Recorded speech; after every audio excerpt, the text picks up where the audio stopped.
Hello and welcome to Headliners, your first look at tomorrow's top stories with three comedians. Before we dive in, let's take a look at what Josh and Nick will have to work with on Saturday's front pages.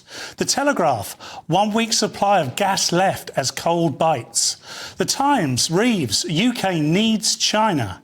Daily Mail, now Labour plots delay to defence boost until the 2030s. Daily Express, it's just not cricket to ban women. The Sun, sex tape. Prem ace arrested on pitch.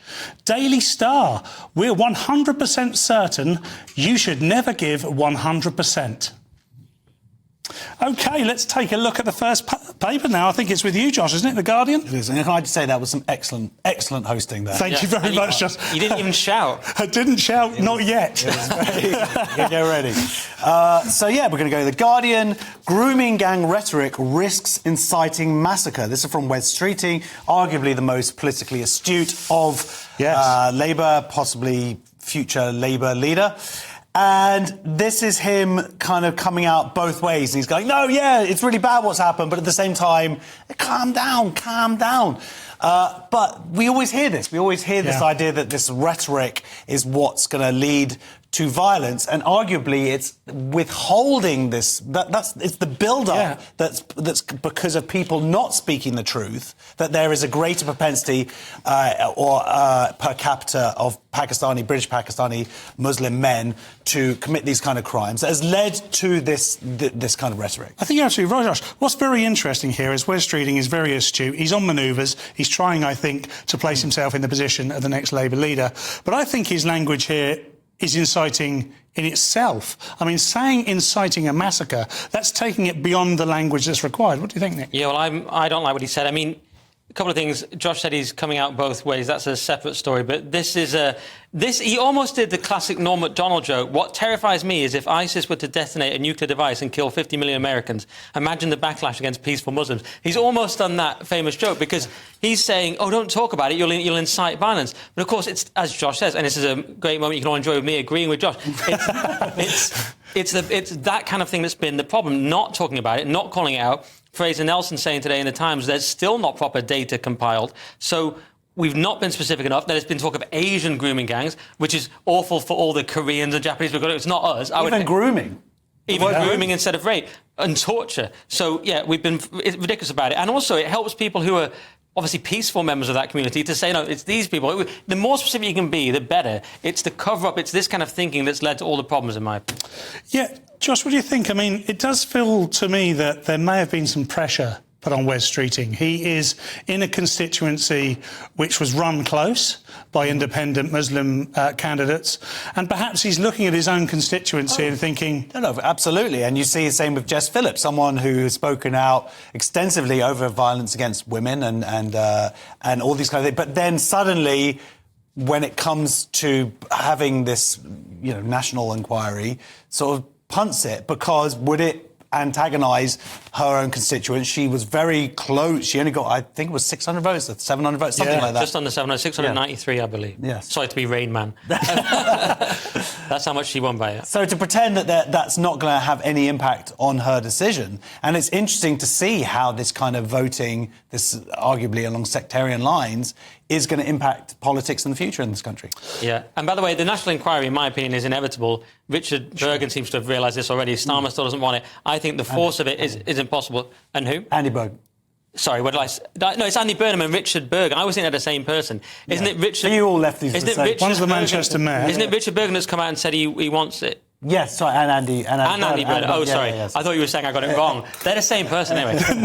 Nick can compute getting wrong. They're literally... No, they're identical. But just one more thing. I clicked a poll, and this was the Telegraph, to be fair, but it said 91% of people felt we should have a national inquiry. So I think the groundswell for that is inevitable. Well, this is not going away, and neither should it do. At the Times, Nick.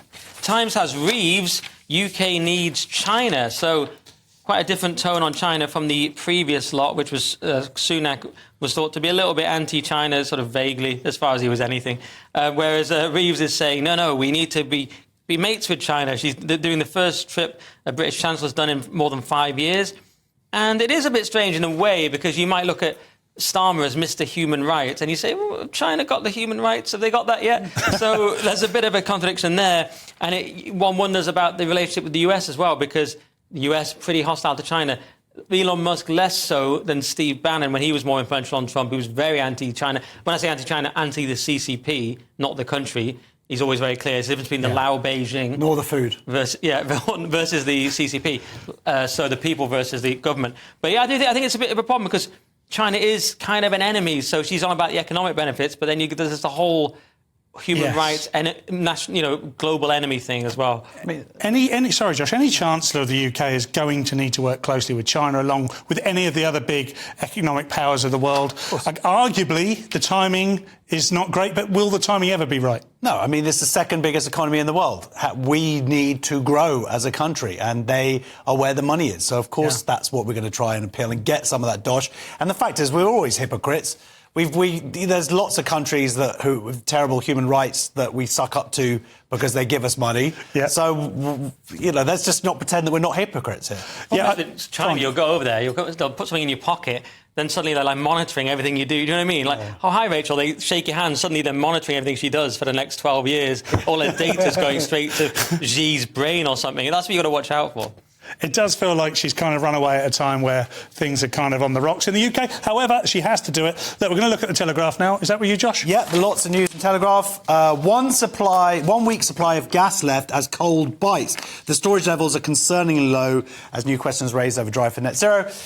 We need gas. Yes. The storage that we had was closed down, stupidly sold off a couple of years before what happened in Ukraine, so that problem wouldn't be as it is right now. But there's also the suggestion that a lot of this story is all down to a company that wants to build a $2 billion expansion plan. So the government are actually saying, like, come on, they're just trying it on with all of this. And, of course, all of our papers have sucked it up, and we are talking about it here.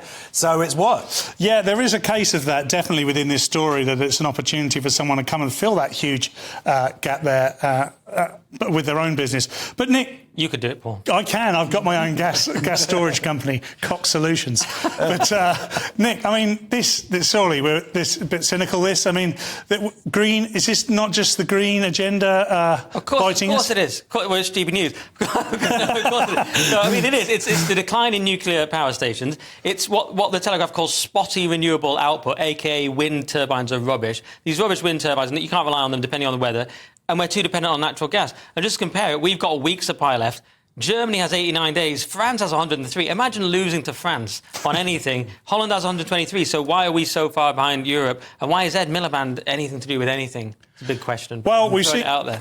Ed Miliband. I mean, we keep seeing him playing the ukulele. I'm not sure when that's fixing anything. Josh, for me, it is a case of we need to have a smorgasbord of renewables and fossil fuels available to us to maintain, if nothing else, a fuel sovereignty within the UK so that we're not relying on anyone else. Well, they're saying that we also have our own supplies, coming through as well. So it's not just about storage. And they're saying that we're also, most importantly, we're not going to run out. But yes, it is about a mixture. And as Nick mentioned, nuclear is important and we have to reinvest and get some stations up and running. Well, yeah, the Express now, Nick. What have the Express got for us? Express has, it's just not cricket to ban women. So this is the England cricket chiefs and players are being urged to do the right thing and boycott a match against Afghanistan in a gesture of defiance to the Taliban. Now, Afghan rulers have outlawed women and girls taking part in the sport since they returned to power in 2021, which isn't surprising given that they don't even let women look in or out of a window. We have to remember the context. We did a story the other day that women aren't allowed windows with the Taliban. So, of course, they're not going to be allowed to play cricket, because that's like, to me, that's way higher on the scale of rights than a window or a well. So, so the question is, should we boycott? And I'm thinking about it just now live on air, but I'd say, yeah, probably. And over to Josh.